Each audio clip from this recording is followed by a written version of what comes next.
আসসালামু আলাইকুম। Welcome to our channel স্বাধীন পাঠশালা। অষ্টম শ্রেণীর প্রিয় শিক্ষার্থী বন্ধুরা, আশা করি তোমরা সকলেই ভালো আছো। আজ আমি আলোচনা করব পঞ্চমতম অধ্যায় থেকে 5.3.4 নিয়ে। রিড দ্য ফলোইং প্যারাগ্রাফস, নিচের প্যারাগ্রাফ গুলো পড়ো। অফ দ্য এসে, এসের ফ্রম শিট টু ব্লসম অর্থাৎ ফ্রম শিট টু ব্লসম নামক রচনার প্যারাগ্রাফ গুলো পড়ো। Growing an essay from a paragraph, একটি রচনা তৈরি করো প্যারাগ্রাফ থেকে। অন দা সেম টপিক, একই টপিক। অ্যাগেন, পুনরায়। The paragraphs are not organised, অর্থাৎ এই প্যারাগ্রাফ গুলো সাজানো নেই।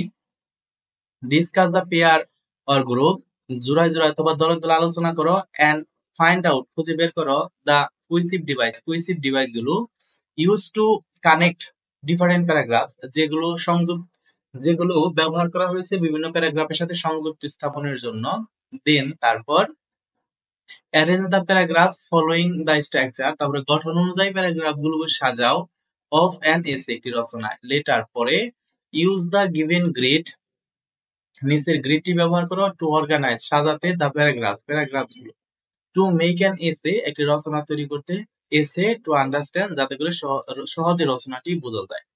তো এখানে আমাদের যে কথাটা বলেছে সেটা হচ্ছে, আমাদের এখানে বেশ কয়েকটি প্যারাগ্রাফ দেওয়া আছে। প্যারাগ্রাফ গুলোর শিরোনাম এখানে দেওয়া আছে, ফ্রম শিট টু ব্লসম। এটাকে আমাদের যেটা করতে বলছে, গ্রোয়িং অ্যান এসে, একটি এসে তৈরি করো। ফ্রম এ প্যারাগ্রাফ, অর্থাৎ একটা প্যারাগ্রাফ থেকে একটা এসে তৈরি করো শিট টু ব্লসম নামক এই শিরোনামে। তো খেয়াল করো প্রিয় শিক্ষার্থী বন্ধুরা, এখানে আমাদের যে প্যারাগ্রাফ গুলো দেওয়া আছে, যেমন আমাদের এখানে প্রথম প্যারাগ্রাফের নাম হচ্ছে প্যারাগ্রাফ 1, কিন্তু আমাদের প্যারাগ্রাফটা শুরু করেছে হচ্ছে ফাইনালি শব্দ দিয়ে। আমরা আগের ভিডিওতে এই বিষয়গুলো দেখেছি, যে ফাইনালি বা ফার্স্টলি, সেকেন্ডলি, থার্ডলি এটা উল্টাপাল্টা দেওয়া আছে। এটা আমাদের কিভাবে সাজিয়ে লিখবো সেই বিষয়টি। তো এখানে আমাদের সর্বপ্রথম প্যারাগ্রাফ একে দেওয়া আছে ফাইনালি। তো কখনোই তো বাক্যের প্রথমে বা কোনো প্যারাগ্রাফে বা রচনার ক্ষেত্রে ফাইনালি দিয়ে শুরু হতে পারে না। সো প্যারাগ্রাফ ফার্স্ট যেটা দেওয়া আছে, এটি কখনোই প্রথমে বসবে না, এটা শেষের দিকে বসবে। তারপরে খেয়াল করো প্যারাগ্রাফ 2 আমাদের দেওয়া আছে থার্ডলি। থার্ডলি মানে 3 নাম্বার, তৃতীয়ত। তো তৃতীয়ত শব্দটা তো প্রথমে ব্যবহার হতে হবে না, তার মানে 3 নাম্বার লাইনে ব্যবহার করা হবে প্যারাগ্রাফ 2টি। তারপরে বলা আছে প্যারাগ্রাফ 3। খেয়াল করো প্যারাগ্রাফ 3 তে এসে আমাদের যেটা বলছে সেটা হচ্ছে ফার্স্টলি মানে প্রথমত, মানে প্রথমে যে কথাটা বসবে সেটা ব্যবহার করেছে প্যারাগ্রাফ 3 তে। তারপরে বলেছে হচ্ছে প্যারাগ্রাফ 4 এ আমাদের এখানে লিখেছে ইন কনক্লুশন, মানে হচ্ছে উপসংহার। তো উপসংহার তো আর মাঝখানে আসবে না, এটা সবার শেষে চলে যাবে। তারপরে আমরা 5 নম্বরে দেখতে পাচ্ছি বলা আছে যে প্রশংস বা বার টিচার, প্রশ্নের যে বাকি শিক্ষকটি আছে সেই কথাটি। তারপরে বলছে 6 নাম্বার প্যারাগ্রাফে বলছে সেকেন্ডলি অর্থাৎ দ্বিতীয়ত। তো এই যে প্যারাগ্রাফ 6টি আছে, এই 6টি প্যারাগ্রাফ দিয়ে আমাদের একটি রচনা তৈরি করতে বলেছে, অর্থাৎ এটিকে আমাদের রিরাইট করতে হবে, পুনরায় লিখতে হবে সাজিয়ে। কিন্তু আমি প্যারাগ্রাফটি লিখিনি, তোমরা যখন লিখবে তখন প্যারাগ্রাফ 6টিকে যেভাবে সাজাবে সেটা আমি এখানে লিস্ট করে দিচ্ছি। অর্থাৎ 6টি প্যারাগ্রাফের প্রথম যেটি লিখবে সেটা হচ্ছে 5 নাম্বার, যেটা এই যে প্যারাগ্রাফ 5 আছে, এই প্যারাগ্রাফ 5টা সবার প্রথমে দিবে। তো তারপরে প্যারাগ্রাফ 5 এর পরে আমরা দিব হচ্ছে প্যারাগ্রাফ 3, অর্থাৎ ফার্স্টলি, সেকেন্ডলি যেটা দেওয়া আছে। তারপর দিব হচ্ছে আমরা সেকেন্ডলি আমাদের দেওয়া আছে হচ্ছে 6 নাম্বার প্যারাগ্রাফে। সো আমরা দেব সেকেন্ডলি অর্থাৎ 6 এর পরে দিব আমরা হচ্ছে থার্ডলি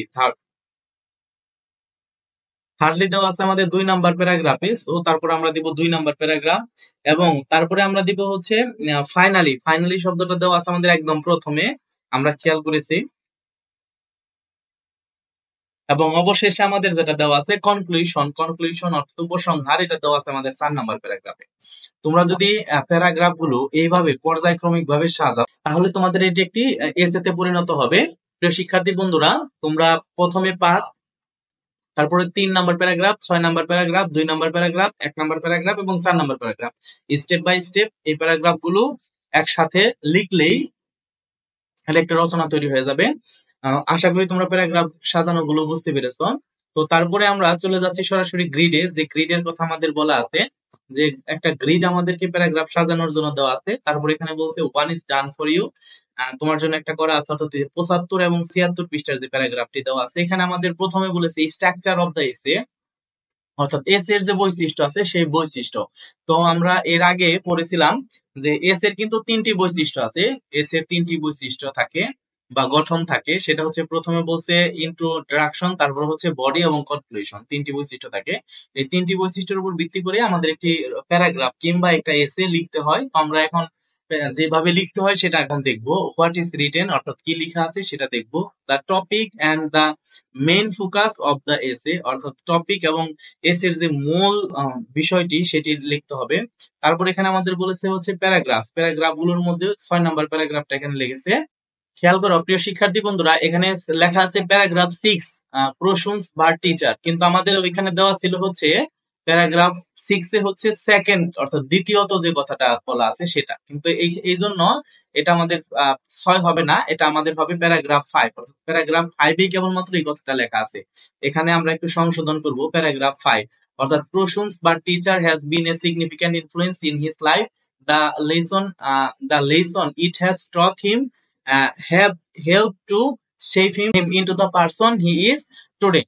অর্থাৎ এটা আমাদের প্যারাগ্রাফ 5 এ ছিল।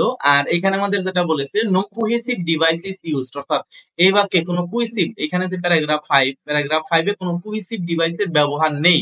আর এই পাশে যেহেতু কুহেসিভ ডিভাইসের ব্যবহার নেই, সো পারপাসেও নেই।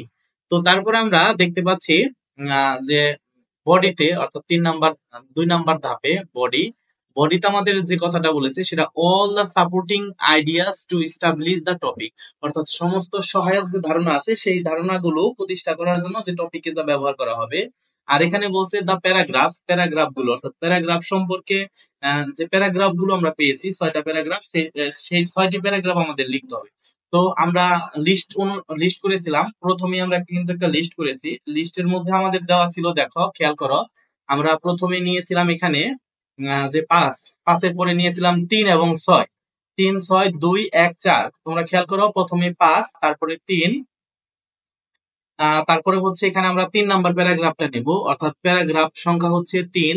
তারপরে প্যারাগ্রাফ সংখ্যা নেব আমরা হচ্ছে 6। তারপরে প্যারাগ্রাফ সংখ্যা নিব, এখানে আমরা প্যারাগ্রাফ সংখ্যা নিব হচ্ছে 2। তারপরে প্যারাগ্রাফ সংখ্যা নিব হচ্ছে 1।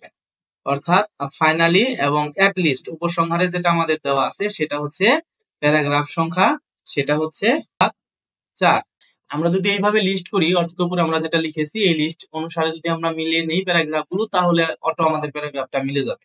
এই ছিল হচ্ছে প্যারাগ্রাফ, আমি এখানে লিখছি না, তোমরা সরাসরি প্যারাগ্রাফ বই থেকে এটা মিলিয়ে নিবে। তারপরে cohesive device use in the paragraph, অর্থাৎ 3 নাম্বার প্যারাগ্রাফে আমাদের যে কুইসিভ ডিভাইস গুলো ব্যবহার করেছে, আমরা একটু 3 নাম্বার প্যারাগ্রাফে যাচ্ছি। তো এখানে দেখো, এখানে যে 3 নাম্বার প্যারাগ্রাফে যে আমাদের কুইসিভ ডিভাইস গুলো ব্যবহার করা হয়েছে তার মধ্যে প্রথমত ব্যবহার করছে হচ্ছে ফার্স্টলি। আর এইখানে আমরা কুইসিভ ডিভাইস স্বরূপ পাচ্ছি হচ্ছে অ্যাজ, অর্থাৎ এখানে আমাদের দুইটি কুইসিভ ডিভাইস ব্যবহার করা হয়েছে। সো আমরা এখানে লিখে দিব 3 নাম্বার প্যারাগ্রাফে আমরা প্রথমেই লিখবো হচ্ছে ফার্স্টলি অ্যাজ, এই হচ্ছে দুইটি কুইসিভ ডিভাইস। আর কুইসিভ ডিভাইসগুলোর উদ্দেশ্য হচ্ছে ইন্ট্রোডাক্সিং দ্য মেইন টপিক, অর্থাৎ মেইন টপিককে পরিচয় করে দেয়, শুইং এ কজ একটি কারণের সাথে। এটা ছিল হচ্ছে আমাদের এটা ছিল হচ্ছে কুইসিভ ডিভাইসের উদ্দেশ্য। তারপর আমরা দেখতে পাচ্ছি প্যারাগ্রাফ 2 নম্বরে প্যারাগ্রাফ 6, এখানে প্যারাগ্রাফ 6 আমরা যদি দেখি,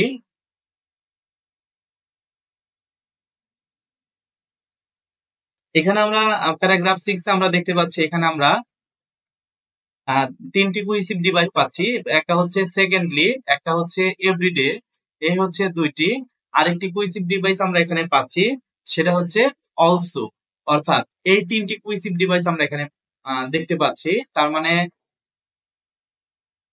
প্যারাগ্রাফ 6 এ আমাদের 3টি কুইসিভ ডিভাইস ব্যবহার করা হবে, সেটা হলো সেকেন্ডলি, এভরিডে এবং হচ্ছে অলসো, এই 3টি কুইসিভ ডিভাইস আমরা এখানে পাচ্ছি। এবং এই কুইসিভ ডিভাইসের উদ্দেশ্যগুলো হচ্ছে ডেভেলপিং দ্য মেইন টপিক, অর্থাৎ মেইন টপিককে ডেভেলপ করা, এক্সপ্রেসিং টাইম, সময়কে ব্যাখ্যা করা, আর ইলাবোরেটিং দ্য আইডিয়া, অর্থাৎ আইডিয়াকে বর্ণনা করা। এই ছিল হচ্ছে আমাদের কুইসিভ ডিভাইস গুলোর উদ্দেশ্য। তারপরে আমরা এই পর্যায়ে দেখছি যে প্যারাগ্রাফ 2 তে আমরা 3টি কুইসিভ ডিভাইস পাচ্ছি। তো সেগুলো হচ্ছে থার্ডলি, এন্ড এবং দেখ এই তিনটি কুইসিভ ডিভাইস আমরা পাচ্ছি। আর এটার উদ্দেশ্য হচ্ছে অ্যাডভান্সিং দা সেন্ট্রাল আইডিয়া, অর্থাৎ যে সেন্ট্রাল বা কেন্দ্র চরিত্র আছে তার হচ্ছে অগ্রসায়ন। তারপরে আমরা দেখতে পাচ্ছি যে 4 নম্বরে প্যারাগ্রাফ 1, অর্থাৎ প্যারাগ্রাফ 1-এ আমরা যে কুইসিভ ডিভাইস পাচ্ছি, তোমরা অবশ্যই বই থেকে আমাদের খেয়াল করবে প্যারাগ্রাফ 1-এ যে কুইসিভ ডিভাইস দেওয়া আছে সেখানে দেওয়া আছে ফাইনালি, এন্ড এবং দ্যাট, এই তিনটি কুইসিভ ডিভাইস দেওয়া আছে হচ্ছে আমাদের প্যারাগ্রাফ 1-এ। এই কুইসিভ ডিভাইস তিনটির উদ্দেশ্য হচ্ছে কনক্লুডিং দা সেন্ট্রাল আইডিয়া, অর্থাৎ হচ্ছে উপসংহার, কেন্দ্রীয় যে ধারণা আছে সেটির, আর কানেক্টিং ডিফারেন্ট পয়েন্টস, অর্থাৎ বিভিন্ন ধারণার সাথে এই পয়েন্টের সাথে সম্পর্ক যুক্তকরণ। সর্বশেষে আমরা দেখতে পাচ্ছি ইন কনক্লুশন। কনক্লুশনে এখানে আমাদের বলা আছে হচ্ছে এ সামারি অফ দা এসে, অর্থাৎ আমাদের যে এসের যে সামারি আছে সেই সামারি সম্পর্কে, এবং এখানে আমরা পাচ্ছি হচ্ছে প্যারাগ্রাফ সংখ্যা হচ্ছে 4।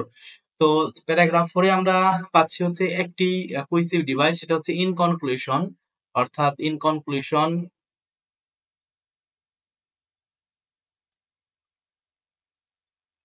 একটি পাচ্ছি ইন কনক্লুশন, এবং এই ইন কনক্লুশনের উদ্দেশ্য হচ্ছে সামারাইজিং দ্য ইন্টায়ার টেক্সট, অর্থাৎ পুরো টেক্সটটাকে, অর্থাৎ সম্পূর্ণ টেক্সটটাকে সামারাইজ করা।